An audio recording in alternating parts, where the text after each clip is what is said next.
Hi everyone and welcome back to the Big Bods. If you haven't already, don't forget to subscribe to our channel. You join me today for a Winter Village update.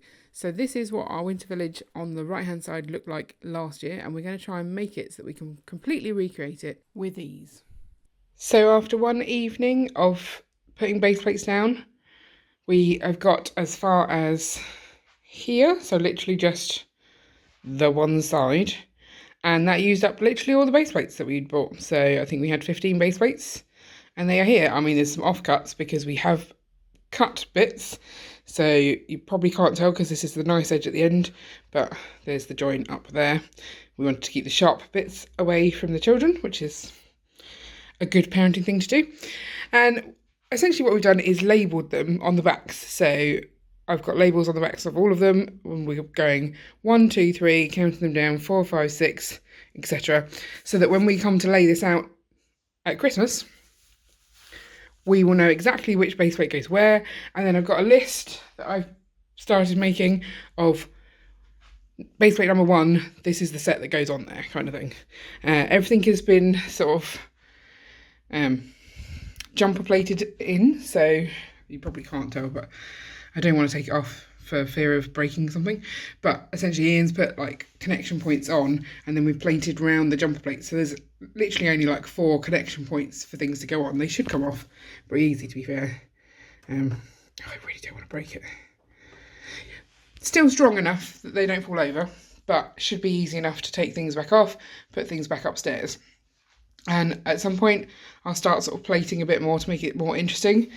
This one is a fun one because it goes over 4 different plates there, but that's just the way it's going to be. And I really like the angle that we've got there. Sort of fire station here, and then this one. We're going to have like a road that goes around that. That's the focal point. But yeah, pretty simple. Few little cuts that needed to be made to go around this bit, and we're going to be able to start blocking in that hole so you can't see it, because let's be honest, it's ugly. I'm happy with the progress. So the last update was filmed in February. It is now April, and we haven't really made that much progress. I think the girls have been playing in here because there's bits all over the place, but I have started on sort of a framework for something that will cover that up. I essentially really want to get rid of this from downstairs now. Like, I was expecting to make a lot more progress before taking it back upstairs, but I'm fed up of seeing it. I'm also worried about the sun damage it's getting being out in the open here, because normally it's up in the city out of the way. So I thought if I make this, I've at least got the footprint of sort of the hole that the train has to go through, and obviously I'll build it up some more. We're just trying to debate whether we should build it out and make it into a platform or not, but I think we'll get to that. So we've done the base plates all along the front as well now, and we've also done this other side. So we have made some progress. I don't really have places where all of these have gone, so we haven't done any of the sort of jumper plating so we can put things on and off. I might do that now before we take it up with Ian, see if we can work it out. But again, we have no idea of the placement of these things, and like, obviously this one is not even meant to be in here, nor this. So we've made a little bit of progress. I just think it's time for it to disappear upstairs. So as I mentioned, we have got this bit of paper that my small child helpfully ripped. I might write it out again, but this is essentially the layout we've got. It tells me how I've numbered it. So R1 starts there, it goes all the way down, and then everything's been labelled so that if you pull one out, you know roughly which section it goes in. So we've got R's, M's and L's, and I've got them all written down. But the ones that we've done, I've written what's on them, and then I started like a little to-do list of things we need to do to actually progress, and we haven't done any of those. So the ones that we have tiled, we need to tile the floor inside so it doesn't look like it goes to nothing. We need to add some road, we need to move some bakery stuff. I'll move bakery across. I don't know what I mean by that, but that was helpful that I wrote that down, isn't it? We need to get the track onto jumper plates. We had a dilemma with one of the pieces whether we needed to make it shorter or step back a little, but it turns out I think we've done fine with that. That was a along the front issue, and I think it's fine. And then I think we need to buy some straight track because we have a lot of flexi track along this front, and I feel that would all look a lot better if it was not flexi track. So that's also part of the plan. But for today, the plan is get it out of my dining room and back up into the winter village upstairs, or at least out of here. That's minimum requirement, is it not be here anymore. Okay, so we've removed all of the sets from this side, so you can see better the plating now that we did, and we have relaid all of the track. We've got front straights now as opposed to all that flexi track, and I think this will be easier to hide so that we've got the nice looking track. I've also got my little tunnel in place, and Ian is going to test that the train goes round, because, you know, that's important to test.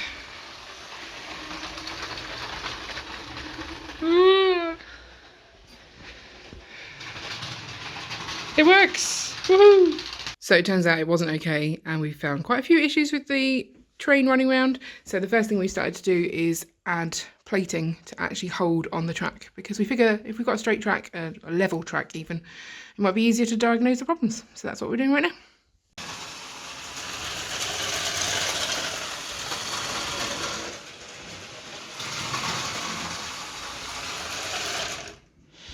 So what did you change, Ian? So under here, I can take this off. No, don't look up.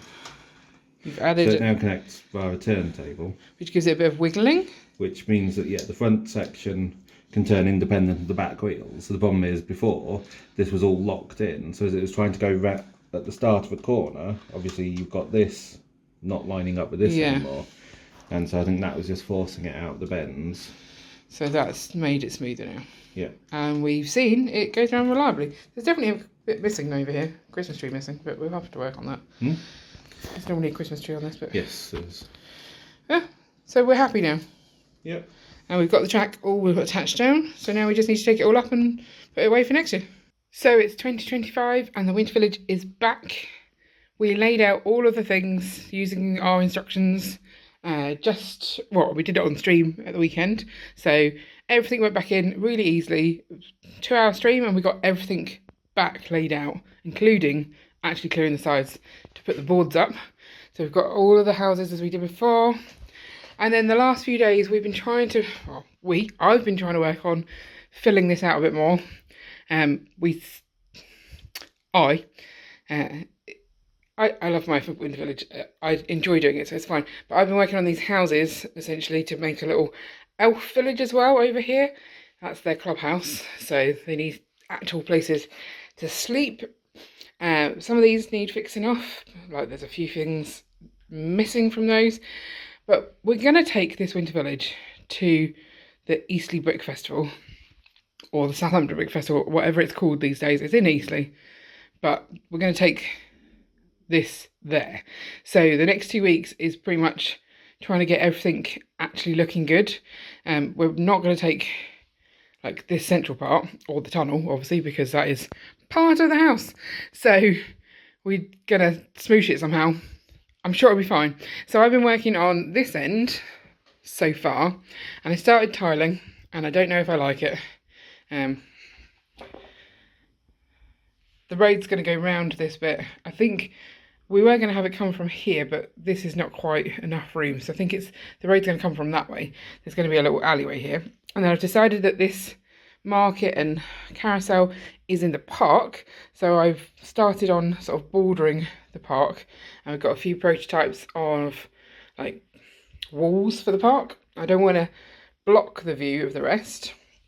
And we're going with things that are available on our local paddle so that we can add to that if we run out. A few bits that I need to fix up here or just ignore, that's fine. And then I've just brought down all the colourful pieces to do a bit more on here. So that's what I'm going to do today. There's a lot to do, but I love the fact that we have a deadline. I always work better with deadlines, and I feel justified in working on this, because sometimes when you're trying to get ready for Christmas, this is not the most important thing to do. So I don't do it. And so if I've made some progress this year, purely because we're taking it to a show, that's benefiting my display as well, and I will feel good about it. So it's good. I'm going to carry on and see how far I get this week. So come back next week to find out how it went and whether we made it to the show and what it looked like when we were there. If you want to see other Winter Village videos, I'll link up our Winter Village playlist at the end. And don't forget to like and subscribe so you never miss an update. See you later.